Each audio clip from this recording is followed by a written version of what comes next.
Paulo Sande já desempenhou vários cargos ligados às instituições europeias. Foi mesmo diretor do gabinete do Parlamento Europeu em Portugal. Mas esta é a estreia na política, quando foi convidado por Santana Lopes para liderar a lista do Aliança. Era assessor do Presidente da República. Escolheu a zona de Belém para realizar esta entrevista.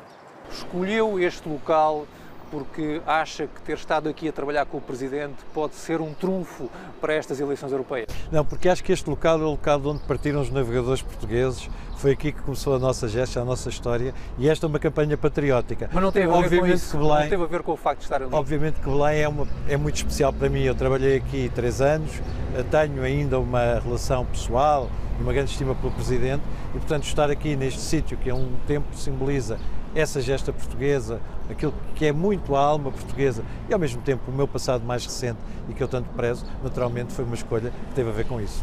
O Presidente do partido, Santana Lopes, já disse que estas eleições não servem para um cartão amarelo ao Governo, ou seja, são eleições europeias, não são eleições nacionais. Também pensa assim? Sabe, eu acho que é uma altura de discutirmos a Europa. Nós não podemos passar a vida a queixarmos de que a Europa nunca está presente nas campanhas europeias e depois, quando há uma campanha europeia, começamos a falar de política nacional. Portanto, não vai haver política nacional na campanha do Aliança? Não, sabe uma coisa, a política nacional é política europeia e vice-versa. Numa altura em que a Europa está numa profunda crise e as pessoas também se questionam, então o que é que a Europa pode trazer para Portugal, se a Europa está em crise? Olha, a Europa pode nomeadamente trazer para Portugal tudo aquilo que a Europa tem como oportunidades e que nós aproveitamos mal.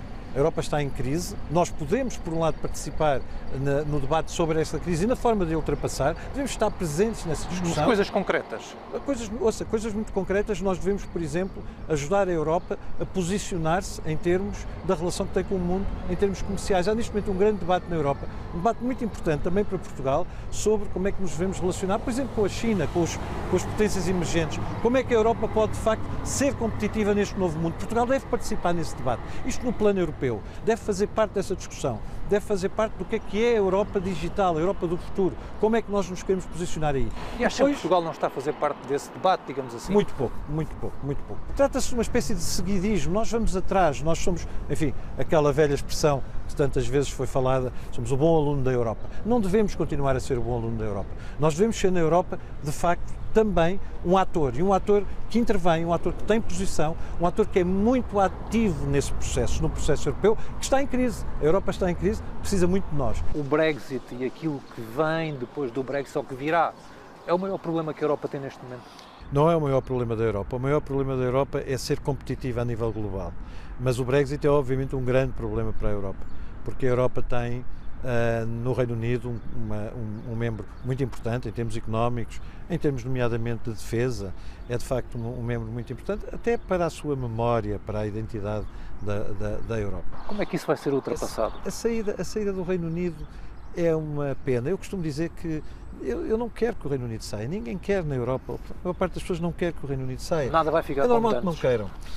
Tudo vai mudar e não vai ser para melhor, necessariamente. A Europa vai ficar mais fraca e o Reino Unido também não vai ficar melhor. Agora, a Europa de facto tem neste momento um problema de nacionalismos, como disse, nacionalismos radicais, sobretudo esses. A palavra populismo é usada muitas vezes com demasiada liberdade e demasiada facilidade. É preciso saber que há muitas realidades diferentes nesta discussão, mas é verdade que os problemas que assolam a Europa, aos quais posso acrescentar a questão da imigração, uma imigração por vezes excessiva ou, se quisermos, descontrolada, sobretudo a nível do que são os refugiados, que não é a mesma coisa que os imigrantes económicos, também é preciso fazer bem a distinção, as ameaças à Europa, o medo dos europeus, nomeadamente de perder a sua qualidade de vida, aquilo que acontece em França, o Gilets jaunes, é basicamente uma consequência desse medo de perder, no fundo, aquilo que a Europa nos continua a dar a todos, que é, apesar de tudo, um continente próspero, um continente de bem-estar, um continente de alguma tranquilidade e paz, apesar de tudo, se comparado com o resto do mundo. A verdade é que as pessoas têm medo de perder isso. Como é que a Europa ultrapassa isso tudo?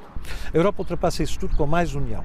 Precisa de mais união, é preciso que a Europa seja mais unida, é preciso que os países europeus percebam que têm de lutar pela sua sobrevivência enquanto integração, enquanto processo de integração, enquanto união, e têm de o fazer mudando. E as mudanças, no fundo, têm a ver com aquilo que nós também dizemos permanentemente, que é a capacidade de alterar aquilo que é mal feito na Europa e que tem muito a ver, no fundo, também com a incapacidade dos líderes europeus de assumirem estes problemas. E para isso também tem de conseguir responder e de vencer as ameaças populistas e as ameaças que, no fundo, fazem com que a tendência seja sempre a do regresso ao nacional, do regresso às fronteiras dos Estados, do regresso, no fundo, a um certo isolacionismo que impede que as soluções que só podem ser tomadas em conjunto o sejam. O que é que Portugal ganhou e o que é que perdeu nestes anos de participação na União Europeia? Olha, Portugal evoluiu tremendamente. Para quem se lembra do que eu já me lembro bem, do que era Portugal em 1985-86, há uma mudança radical. Portugal é um país completamente diferente, para melhor, para melhor. Mas ao mesmo tempo temos também que olhar para nós próprios e dizer assim, o que é que correu mal em Portugal? O interior está desertificado, em perda demográfica muito acentuada, em termos económicos sentindo-se muito abandonado. Isso eu tive essa experiência e pude, falando com muita gente em Portugal e pelo país fora, a perceber-me disso.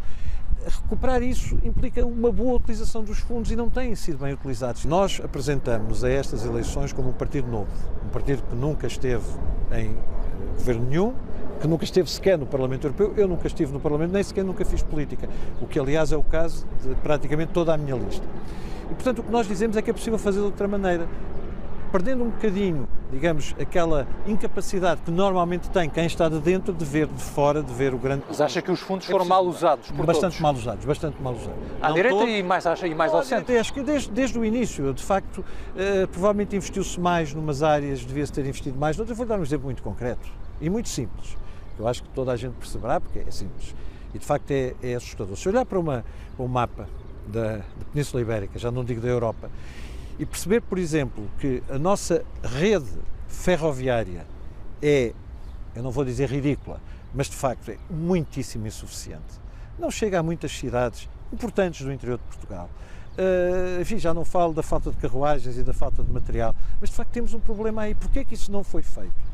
Sabe porquê? Nós temos, apesar de, e agora pensando em Portugal, nós temos que olhar sempre para a frente, temos que ser capazes de ver mais longe, temos que ser capazes de ter uma visão estratégica da nossa forma de viver a vida, da nossa forma de viver a economia e de organizar a nossa sociedade. E isso é uma questão que só passará necessariamente por novos partidos e novos atores políticos. Não vejo outra solução, porque se continuarmos a apostar nas mesmas fórmulas, e no caso da União Europeia é esse o problema principal, nós precisamos de facto de um novo discurso, precisamos de mudar a forma como estamos na Europa e como nos relacionamos com a Europa e, sobretudo, como aproveitamos a Europa em Portugal.